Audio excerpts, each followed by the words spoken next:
up, John? Staring at dirt for fun? Kinda. I just planted some flowers and I've heard that vegetation grows faster when it listens to music. Haven't you ever heard you should talk to your flowers? No. Well, you should. Music supposedly makes them react faster. I just have to find the right kind.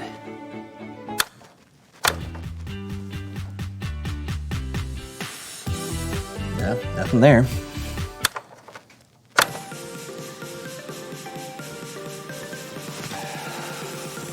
John, this is ridiculous. There's no way that...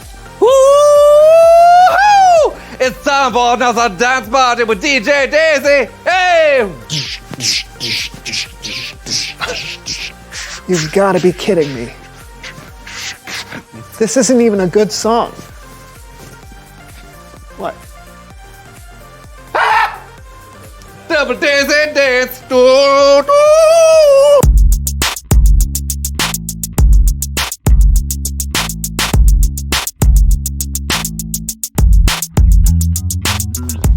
Hello, everyone. I'm John. And I'm your host, Brandon. And this is the This is the Green Garden Call-In Hour, where we're taking your calls and giving you advice on how to make your garden beautiful and verdant.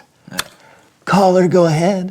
Hi, Brandon. Big fan. What's going on right now? I'm trying to make sure my succulents stay healthy during the upcoming summer months. Do you have any advice on watering frequency? Thanks so much. Love the show.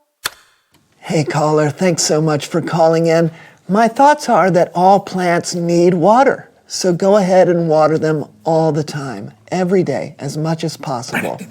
That's terrible advice. And never mind, don't water them, ever. They're smart plants. They'll figure it out. Next caller. Hey, Brandon, long-time listener, first-time caller. I'm trying to plant a blueberry bush, but I don't really know much about soil pH. Is that okay? Why not? As we all know, pH stands for plant hands, which blueberry bushes don't have, so you should be fine. Brandon! We've got to go to commercial break, but we'll be back soon with more insights and tips. You know nothing about gardening. I know! I ended up hosting this radio show somehow, and I still have no idea what I'm doing. How long have you been hosting this show? I don't know, 7 years? 7. Look, How did you there's get no this show? time for this, John! I need help! Could we possibly bring on someone who knows stuff? Okay, sure. Please welcome someone who knows stuff.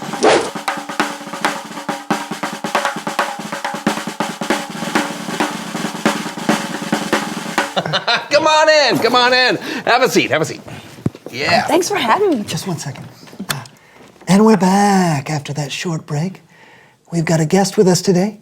Could you please tell us who you are and what you know? Hi, I'm Lily, and I would say that I know a fair amount about gardening. Great to have you with us today. I am so sorry about this. I don't know anything about gardening, but I have to give these people advice. Is there any way you could help me out? Sure, I'd be happy to. Okay, that's great. Okay. So we've got a caller on the line. You're on the air, caller. Hey, I've heard a lot about composting, but it sounds like a lot of work. Should I try it? Don't. Putting posts in your garden will make it look bad. Composting is when stuff like leaves and food scraps decompose and turn into nutrient-rich soil. Right, so you don't want things decomposing in your garden. That's gross. Actually, you should absolutely give composting a shot. Not only is it good for your garden, but it's a great way to find uses for food scraps that would otherwise just end up in a landfill. So what I'm saying is composting is... a good thing. Exactly. Yes. We have to take a quick break. Lily, thank you so much for being on the show. You've proven in one question that you know more about this topic than I ever could. Well, I appreciate the vote of confidence, but I don't think that's true. I think you can know all these things. You just have to study and work, and don't talk on your radio show about things that you're not sure about. Oh. Well, thank you for taking the time for helping me understand more about gardening and more about hosting a call-in gardening radio show. Would you be interested in taking over by any chance? I mean, why not? Awesome! I'm happy to help people when I can. All right, that's great. All right. Thanks for tuning into the show today, everyone. This is your host, Brandon, signing off.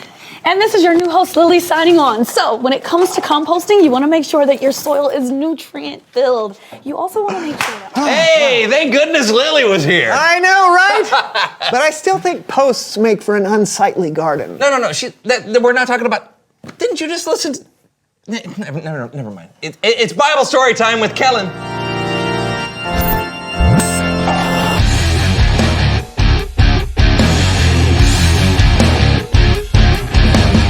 Hey guys! Kellen, my man, what's going on today? Today we're going to be talking about a story from the book of Luke, where two men happen to be... I know this song.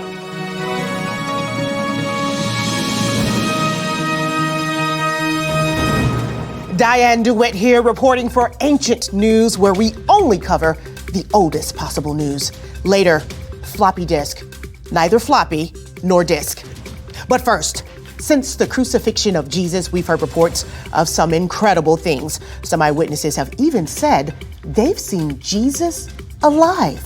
We go now live to the city of Emmaus to speak with one of those witnesses, Cleopas. Cleopas, can you tell us what happened? So, my friend and I were walking on the road from Jerusalem to the village of Emmaus. We were talking about all the stuff that's been going on in Jerusalem, and this guy comes up to us, and he asks us what we're talking about. And we're like, you don't know? And what were you talking about? Well, you don't know either? We were talking about Jesus, of course.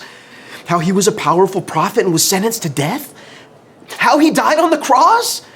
We were both bummed because we were really sure that he was going to be the person to set Israel free. But Jesus was crucified and put in a tomb. That's what I'm saying. 3 days ago that was. But that's not all. Today, some friends of ours went to Jesus' tomb and didn't find his body. They saw angels who told them that Jesus was alive. Amazing. Yeah. And you told all of this to the man who came up to you on the road? Yeah. And get this. He said we were being foolish. He said, and I remember this exactly, he said, how long it takes you to believe all the prophets said. Didn't the Messiah have to suffer these things and then receive his glory? And what did that mean? We weren't sure either. So this guy explained. He went through the scriptures, starting all the way back with Moses and the prophets, all of it. It was like God had this plan for everything that's been happening. Fascinating story. I'm sure that's all there is to it, though. Actually, there's Back to you, Kellen. Okay. Well, that isn't exactly all there is to it, but that is how it started. You see, Cleopas and his friend were just arriving at home when they... There it is. We're back with more Ancient News. Later, silly bands can actually be used as rubber bands. Maybe they're not so silly after all.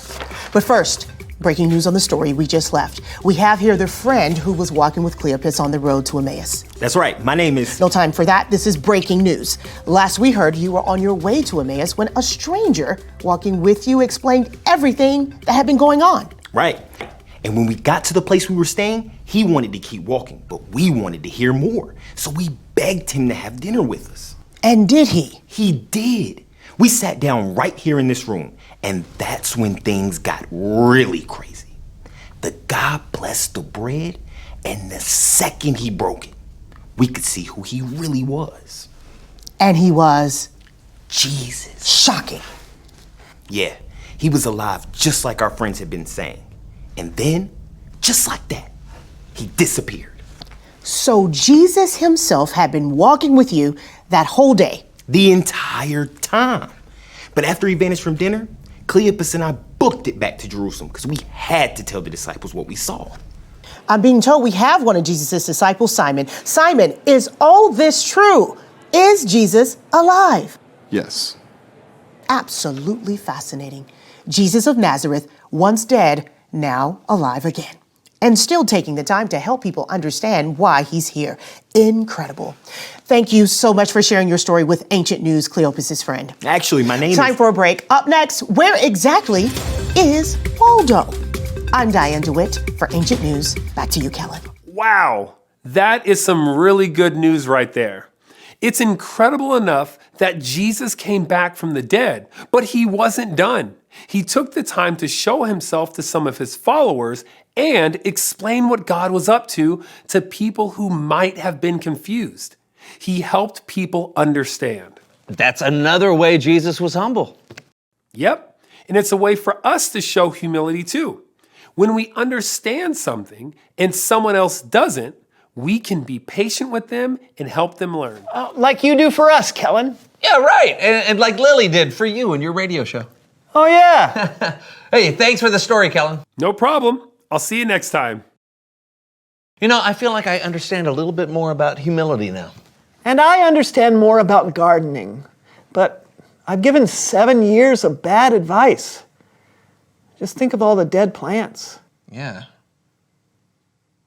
Reveal the question.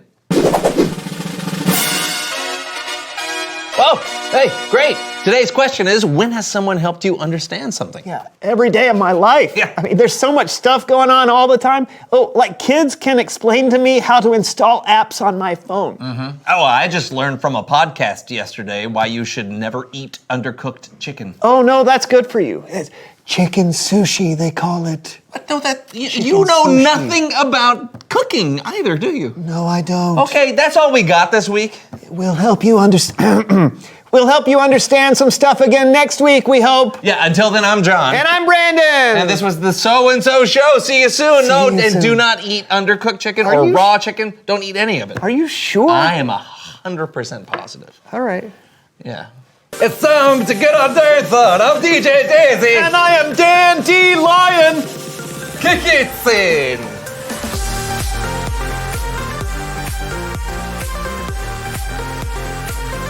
Yeah, I feel the beat. I think there's some beats growing in the soil.